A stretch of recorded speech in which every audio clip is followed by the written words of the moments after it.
All right, good morning, everyone. I hope everyone had a great weekend. Just to remind everyone, we did have the exam this past Thursday. Y'all did really well on it. I was very pleased to see that. I added a 5-point curve. Some people got above 100 on the raw score, so that's very impressive. Certainly that's a good thing to see. I hope that it went well. If you want to review your exam, feel free to see me after class. Feel free to attend office hour, either in person or virtually. Or if you can't do either of those, feel free to send me an email. We can set up a time. No big deal.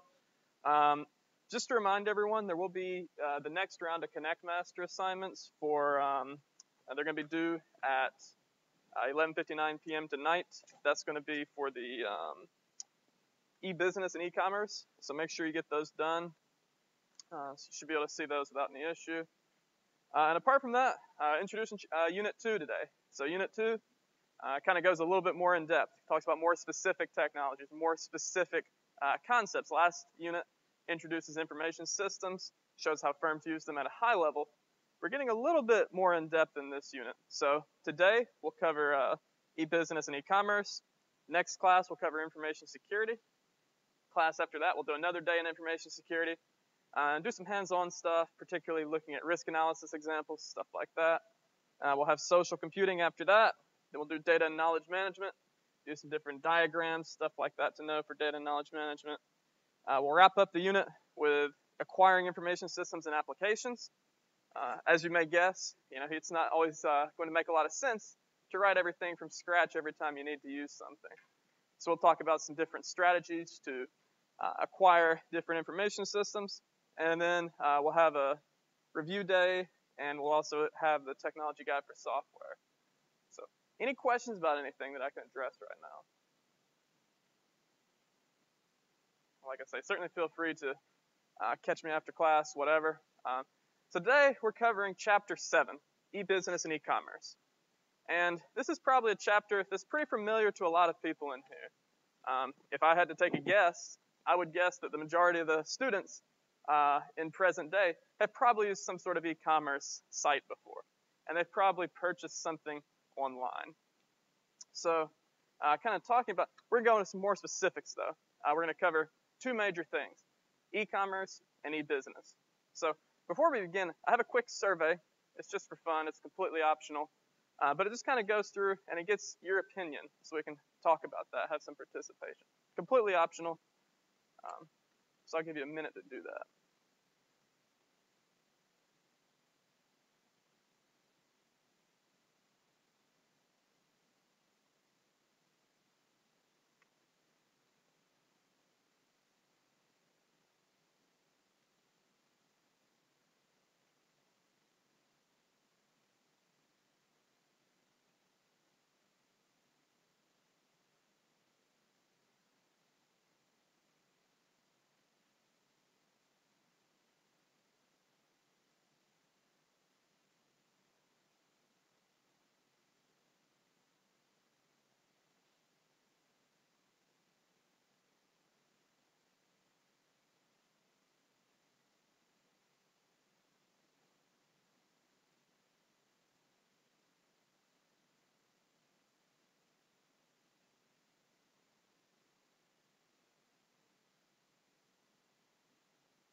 All right, has everyone at least navigated to the survey if they want to participate in it? It's a quick little survey to get your opinion. So the first topic for today is e-commerce. And e-commerce, as the name would suggest, is simply commerce activities, which is buying and selling of goods and services, conducted online. So when we talk about online, of course, we're talking about the internet. So there's lots of different examples. We're going to cover some of them. But there's really a couple very important topics to understand. The first is, when we think about Porter's 5 forces, what's at the top of Porter's 5 forces? It's barriers of entry. So when we have the ability to sell and purchase goods online, from a business standpoint, that's going to greatly reduce the initial investment, the upfront cost of starting a business. And that's going to be very, has the potential at least, rather, to be very transformative to industry. Because imagine if someone inside of their garage can start a business that in 20 years becomes the most valuable business on earth. That's pretty impressive. Certainly, when we think back to just 30 or 40 years ago, that wasn't really possible. But thanks to online technology, it is. So not only is it reduced barriers to entry, you can also reach customers worldwide. So no longer are you limited to selling or purchasing goods or services inside of your geographic area. You can purchase goods and services from anywhere. So that can be very good from a consumer standpoint. It can also be good from a business standpoint. Of course, it can also be bad from a business standpoint. What if you're a physical location? And previously, you could sell to 100% of the people around you. Let's say that only 70 or 60% of people are interested in you after they can go online. You're going to lose business. So it's both good and bad from a business standpoint. On the whole, from a consumer standpoint, additional choices, ceteris paribus, is going to be very advantageous for you. So that's certainly an interesting thing to consider, is we're reducing the barriers to entry, which is in turn going to increase the competition. If we think back to Porter's 5 forces, if we have fewer barriers to entry, fewer threat of new entrants, it means that there's going to be, certainly more rivalry. So this does make firms more rivalrous. From a business standpoint, makes it, on the whole, makes it make less sense to enter an industry. But if we're thinking about from a consumer standpoint, it's great. Because if you only can have one choice, what's the chances that choice is going to be a good one? Typically, in a lot of cases, it would not be. So we can kind of navigate around that. And in some ways, this is advantageous. In some ways, it's not advantageous. But that's kind of the whole thing there. Now, another interesting topic to consider is whether or not the e-commerce is going to be centralized or decentralized. So what we mean by that is it one individual selling to another individual, or is it a company selling to a third party of some sort? So in a centralized market, think of a company like Amazon, where they do have third-party sellers on there, but it's highly centralized. Whatever you want to purchase, in a lot of cases, it's going to be shipped through Amazon. They have their warehouses, they have their own logistics, and that's how a lot of this will take place. Now, if we contrast that with a company like, not even a company, a website like Craigslist. You purchase something on Craigslist, you're dealing with the individual who posted the ad. It's a very decentralized market. In a lot of cases, it's like a newspaper classified. So certainly that's what we're talking about. We're talking about centralized versus decentralized markets. So I've got a quick video here. This is, of course, about Amazon. I think it's a great example of e-commerce. So I'm going to go ahead and play this. And before I do that, I'm just going to make sure I do everything on the recording so I don't get any copyright issues. So let me just do that real fast.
Sorry, I had to make sure I was unmuted there. So the video goes into a little bit of stuff that could be a little political in nature. Not endorsing, nor am I condoning, not stating an opinion at all on that. But from the standpoint of the e-commerce, Amazon is probably the greatest e-commerce site there is. That's at least when we're looking at market share. I'm not saying it's better or worse than another firm. Let me be very clear there. But certainly, it's a great example of a success story. Jeff Bezos was able to build up his platform using the principles of e-commerce, using the principles of doing things in a better way than other companies. Of course, he expanded beyond a bookstore, was very successful in doing so. But that's one example, e-commerce. But that's not the entirety of online business activities. We also have the idea of e-business. And e-business is basically just saying any sort of business activity that's conducted online. So this kind of contrasts with e-commerce in that every e-commerce activity is also an e-business activity. But not every e-business activity is going to be an e-commerce activity. So certainly keep that in mind, because it's just basically saying this is a more broad form of online business. So basically what we're saying is we're going to contrast ourselves with a brick and mortar. So brick and mortar, of course, meaning there's no online presence at all. Of course, we could kind of discuss this. There could be some sort of a system where there's both online components and physical components. It's going to be click and mortar. So then lastly, we could talk about virtual or pure play organizations. And as the name would imply, they only have online locations. So you can't really visit a physical location if you're dealing with a virtual or pure play organization. So a great example of brick and mortar. One of the few things you can't really purchase online, gasoline for a vehicle. You pretty much have to visit a gas station and basically pump the gas. And I'm sure there's going to be, you could argue, well, what if I get someone to bring the gas to me? Well, you could, but for the most part, that's not really a very common approach. Most of the time, when you need gasoline, you just visit a gas station. It's very simple. They have great distribution. We've got a great pipeline infrastructure. It's able to very efficiently deliver gasoline across the nation. Of course, then, beyond that, of course, there's going to be the oil tankers that deliver it from the pipeline to the stations, and that's very efficient. So it's not really going to be a way to do that more efficiently, at least not with the current technology. Click and mortar could be basically any modern retail store, particularly larger ones. Amazon, or not Amazon, Target. It's going to be a great example. Walmart. To some degree, you could probably discuss things like Whole Foods. But certainly, we're talking about that. They have an online presence you can purchase online or you can purchase in store. And then lastly, something that's going to be only online, I think it's something like eBay. I've never seen an eBay store. They may exist, but to my knowledge, there are going to be individual sellers on eBay who may have a physical store. But eBay themselves do not have a physical location for you to go in and purchase goods. So I consider that to be a great example of a virtual or pure play organization. Any questions about this so far? Okay.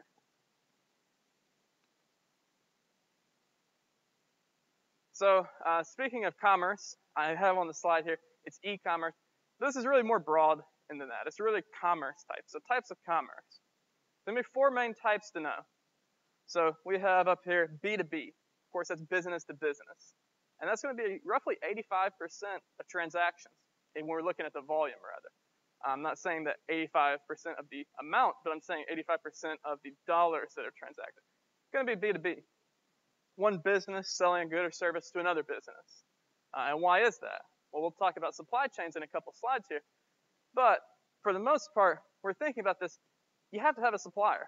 And, of course, the supplier has a supplier as well. We're going to cover that more with Unit 3.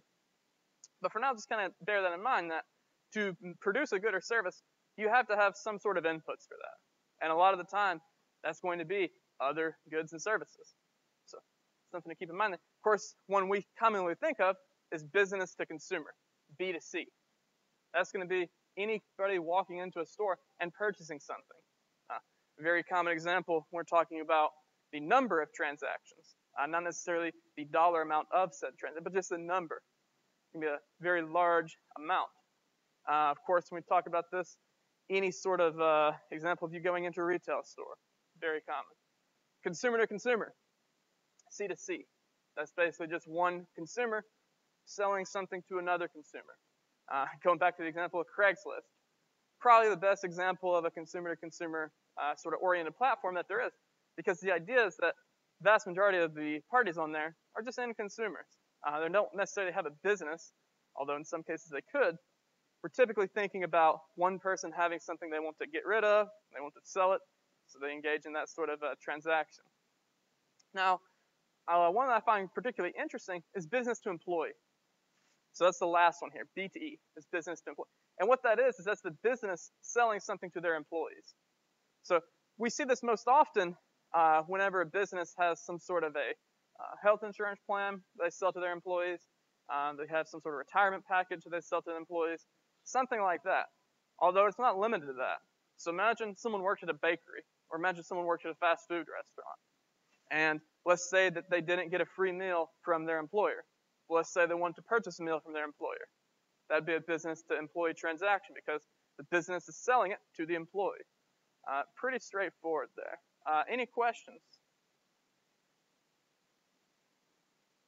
All right, so I'm just going to go through some of these examples real fast. Just kind of talk about them just a little bit. I want to make it very clear.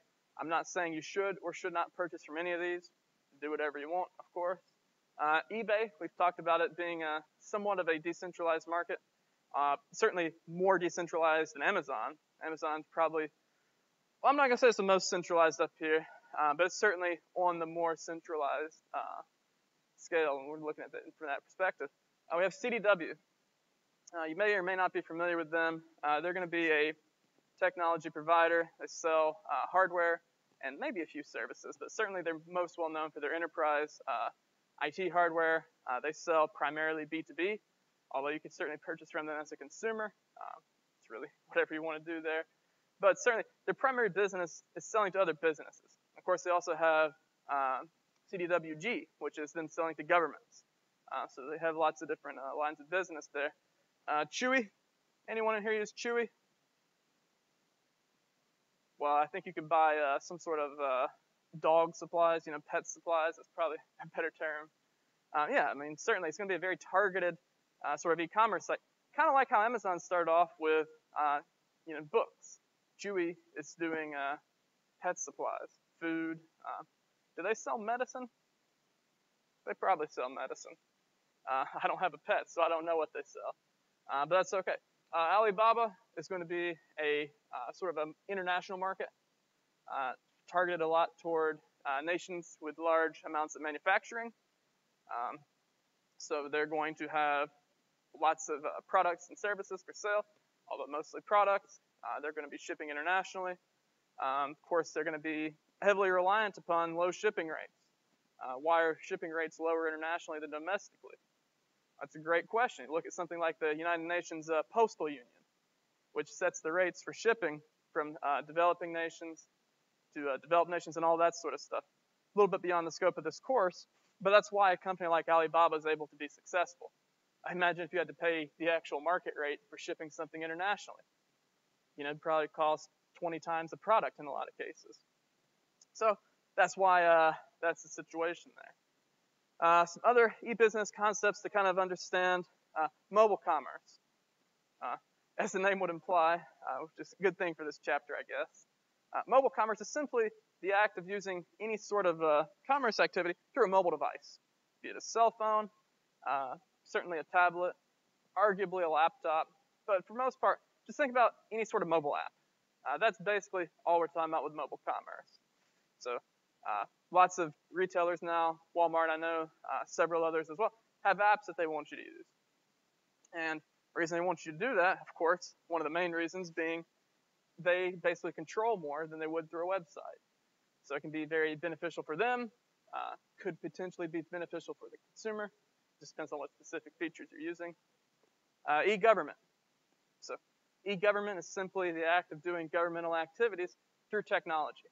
So common examples of this include things like driver's license renewals. You don't have to visit a physical location in a lot of cases to renew a driver's license. Paying taxes. All these are examples of things that we can do online thanks to e-government. Then lastly, social commerce. So social commerce is an interesting example where the whole concept behind this is we're using social media to conduct commerce activities. A great example of this, Facebook Marketplace. You can certainly go and you can see people selling things, and it's through a social media platform. Like I said, pretty straightforward as well. Any questions so far? So let's get into stuff that I think is a little more interesting. Not to say the other stuff was not interesting. When we're talking about business models, though, this is why a company exists. We're seeing what is earning their revenue. So at the basic level, think of this as a regression equation. We have, of course, y is going to be our dependent variable. We want to see what causes revenue. So we have x's. Those are going to be our independent variables, our explanatory variables. They're going to explain why we have revenue or why we do not have revenue. So basically, put that into a regression equation or whatever other sort of equation you want to use. And you're really trying to see how much and how different things affect the company's revenue. So this is not a very class that's going to focus on this very much, but certainly if we think about this and we're wanting to see how we can best increase revenue, what that ultimately is saying is how can we best maximize the chance that our firm survives? Because imagine if we had no idea what led to higher revenue and we had no idea what led to lower revenue. Would we be a successful business?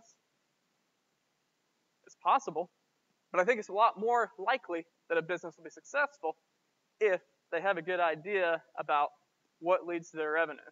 And certainly lots of different things you could do to affect that. Now, of course, we talk about revenue, you could say that's a very endogenous variable. There's lots of different things that affect it, and you can't possibly control for all those. Probably right. But luckily, if we have enough information, we have enough data, we can get a pretty good estimate of what will have the most effect on revenue. So that's really all there is to say about a business model. Just know that this is one of the most important concepts, because this is saying, how are we getting our money? If we're not having any revenue, the firm won't survive indefinitely. There are very few cases of firms with negative revenue. There certainly are some, but generally speaking, we want to make sure that we have high revenue. And not only high revenue, what's arguably more important than revenue? Profit, exactly. So we could have insanely high revenue if we're selling a good that has relatively elastic demand. How will we do that? Price it ridiculously low. So let's see an example of that real fast. Okay.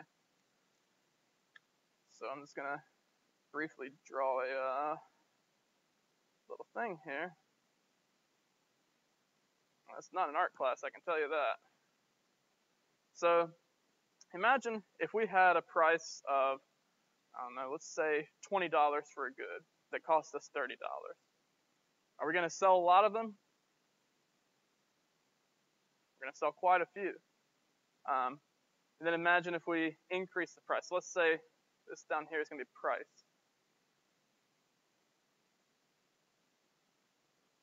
And this, we'll call this quantity. So for an elastic good, we expect that as the price increases, the quantity that we're going to sell is going to decrease. So if the price is up here, then the quantity is going to be down here. But if the price were, say, very low, we would certainly anticipate seeing this sort of thing, where as the price is lower, so this is maybe $2, and this is maybe, let's just say 200. Numbers don't really matter here. The quantity is going to be drastically higher, because if it's inelastic, it means the demand can change, or if it's elastic rather, the demand can change. If it's inelastic, the price really doesn't have much of an impact on the quantity. So that's all we're talking about there.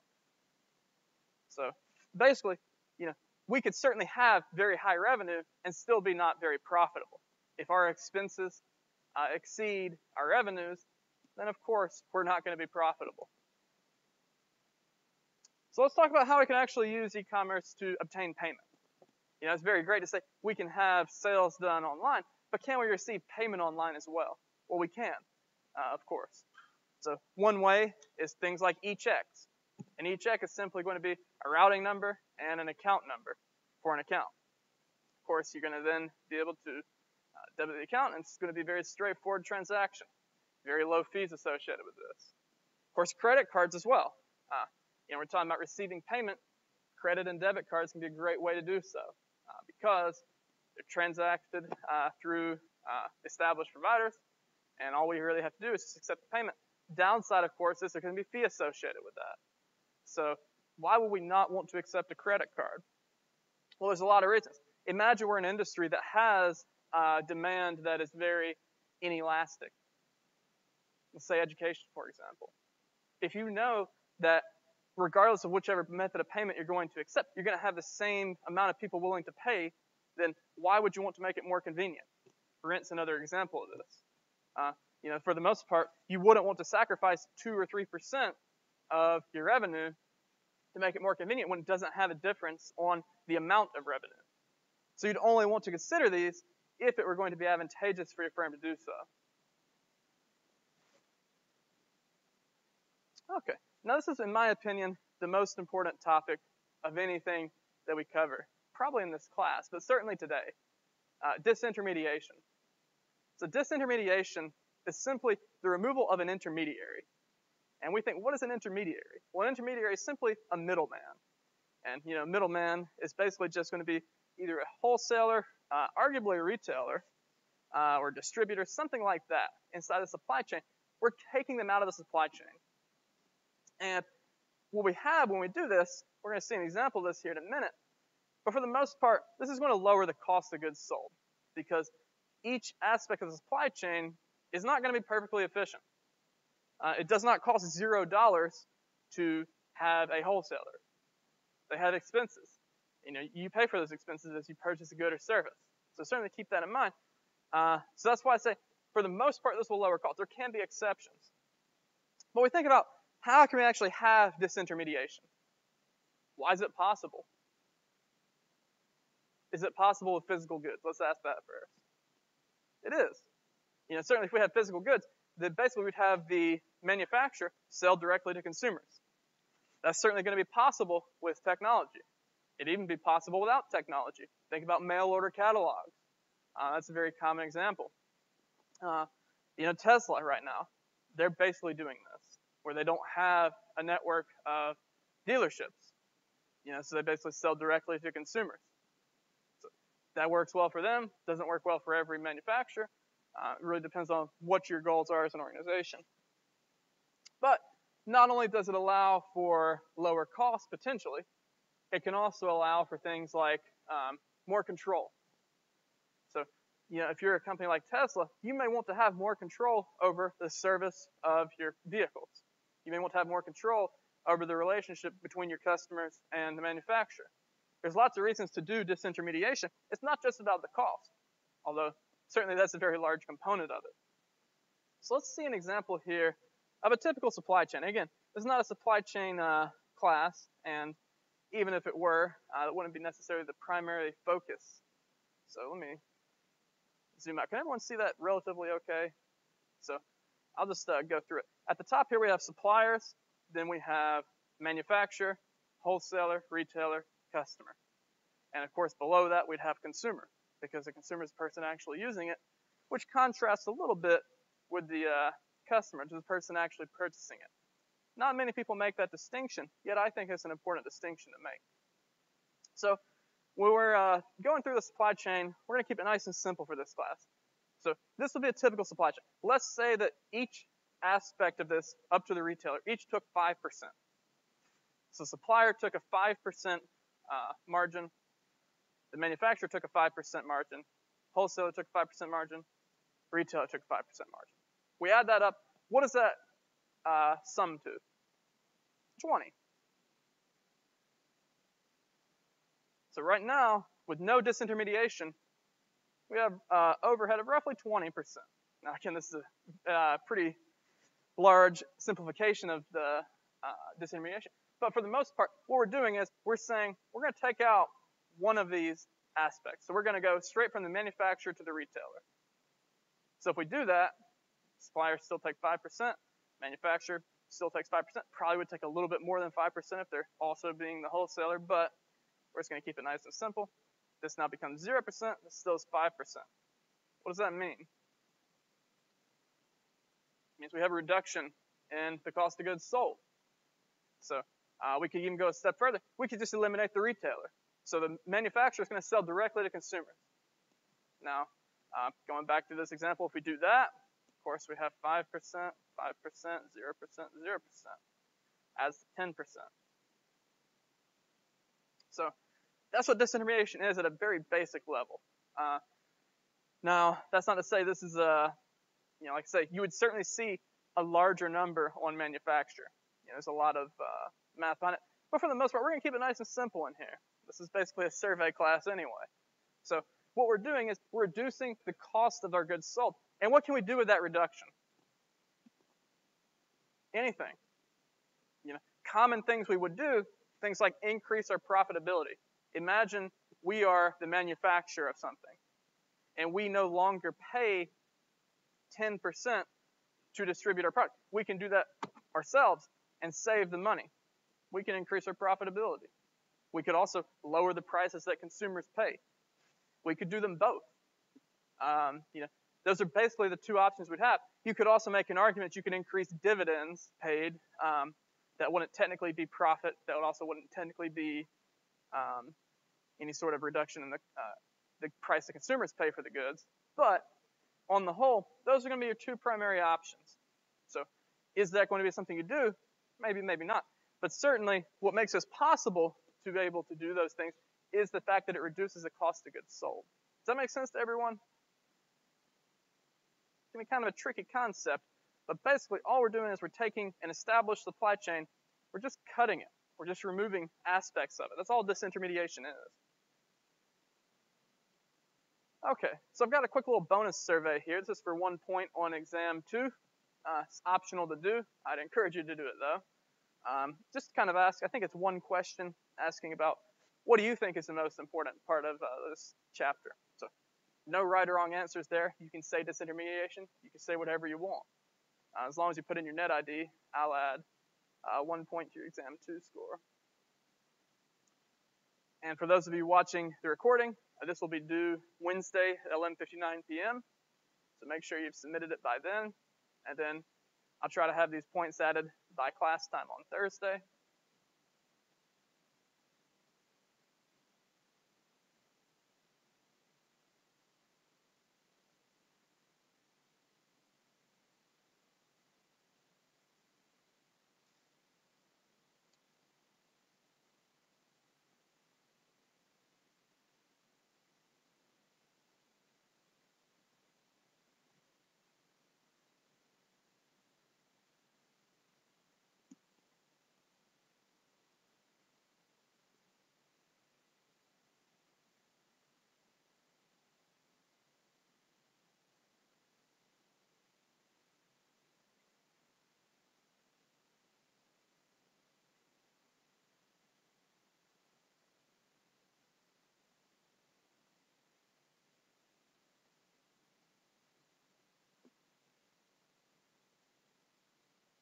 All right, has everyone at least navigated to it? Is anyone still navigating to it?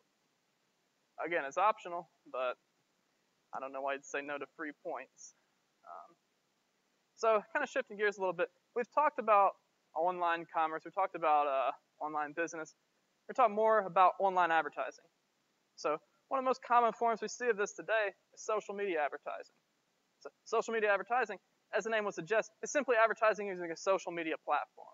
Be it Facebook, Twitter, Instagram, whatever you choose to use there. You certainly have a lot of flexibility in selecting that. One of the reasons you may do that is to better target your ads to demographics you believe are more or less likely to purchase your good or service. Of course, when I say more or less likely, I don't know why you'd target it to people who are less likely to purchase it. But for the most part, you would anticipate targeting it toward people who you believe will increase your revenue and subsequently increase your profit. Okay, but then of course we can use any online ads. We don't have to be limited to social media platforms. Certainly we could advertise on any website we wanted to for the most part, assuming they have advertisements, of course. Of course, we can do that through online ad platforms. There's plenty of them to select from. Basically, you're going to have less ability to target because, for the most part, websites don't require any information to view them. Now, there are certainly exceptions to that. But we're talking the average website. You don't have to sign into it, so they don't necessarily know who you are. Now, that said, a lot of websites are going to be targeted toward a specific interest of some kind, maybe a hobby, maybe something like that. So we can certainly see a case where we can still target to some degree, just not as more granular as social media. Of course, we have the concept of permission marketing. This is where basically you're asked whether or not you want to be advertised to. And this is very common in things like mailing lists, where you're asked, would you like to sign up for a mailing list? Would you like to sign up for our special offers? You can select yes, or you can select no. That's going to be permission marketing. This contrast with spam. So spam, by definition, is going to be non-permission marketing. They're not asking for permission, therefore it is unsolicited advertisement. So certainly keep that in mind. Some other issues and controversies to consider, things like dynamic pricing. So this is going to be an interesting thing. Imagine if we were going to look for a flight, and different people who do this may find a different price. In fact, let's do a little exercise right now, completely optional, but let's just go to Google Flights. I'm going to go over here. Well, I'm going to try to. There we go. Flights.google.com. I'm just curious to see if we'll all get the same prices. So we'll go Columbus to, someone give me a destination. Okay, Tokyo.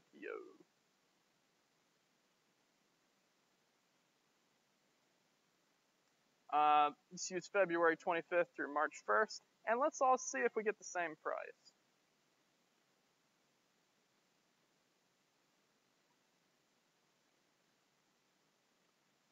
Travel's restricted a little bit there. That's unfortunate. Anyone get different prices than this? Same prices, different prices? Same prices? Anyone get different prices?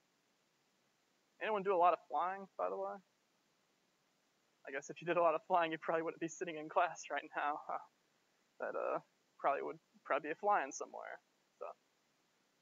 Yeah, so I mean, certainly, if we were to do this a lot, and you had maybe an active account, and you were doing lots of searching for flights, you might see different prices. That's dynamic pricing.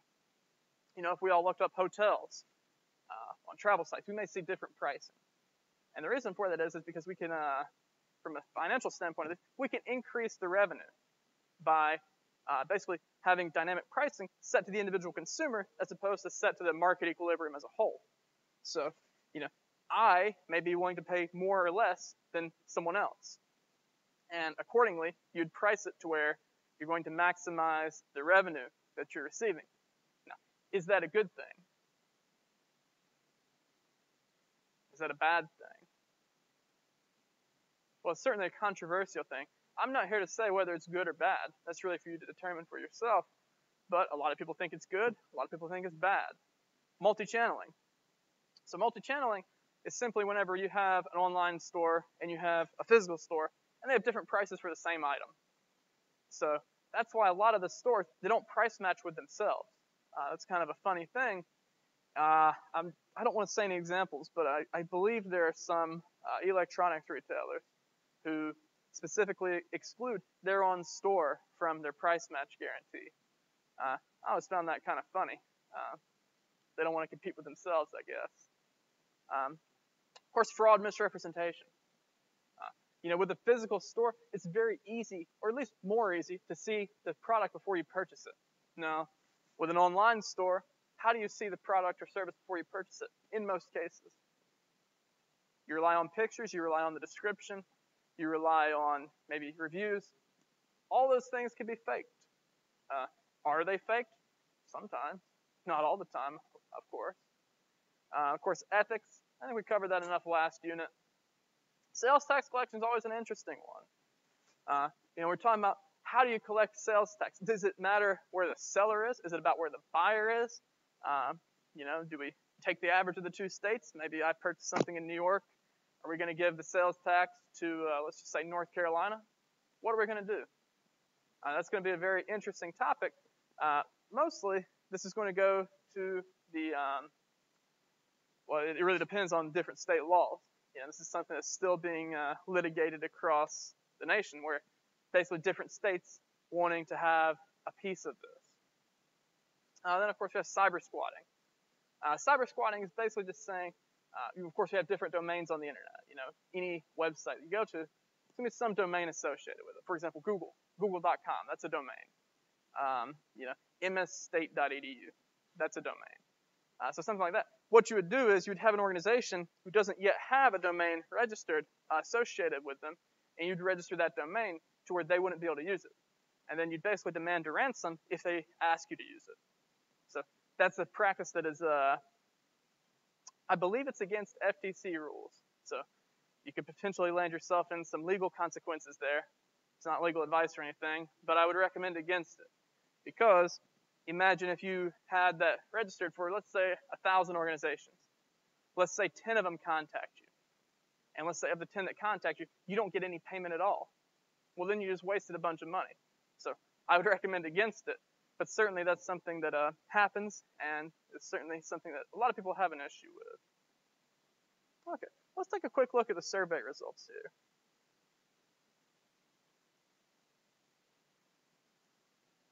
Make sure I got the right survey pulled up. I do. How much do you like or hate e-commerce sites? So no one in here hates e-commerce sites. I guess that's good. It's fine if you do. There's no right or wrong answers here. Completely anonymous. So a lot of people have used Amazon. Actually, 100% of the people in here who responded use Amazon. Some people use eBay. A couple people use AliExpress. Use Craigslist. Musical instruments. We've got some musicians in here. Okay. How often in a month do you use e-commerce? Again, the trend is, kind of, it's not really one. People use them anywhere from 1 to 6 times a month. Of course, this is an interesting question. What percentage of goods do you purchase electronically? Looks like the plurality here is 16 to 30%, followed by a close second of 1 to 15%, 46 to 60%. I wonder how I came up with those percentages. Goodness. So certainly some interesting things here. Just kind of wrap up, we talked about e-commerce. We talked about the popularity of it. Most importantly, we talked about how it breaks down traditional barriers. It allows for businesses to open when they otherwise wouldn't be able to without having a very large amount of upfront initial investment. So, any questions about today? All right, don't forget to do the Connect Master for this chapter. It's going to be due at 11:59 p.m. Hope you have a great day.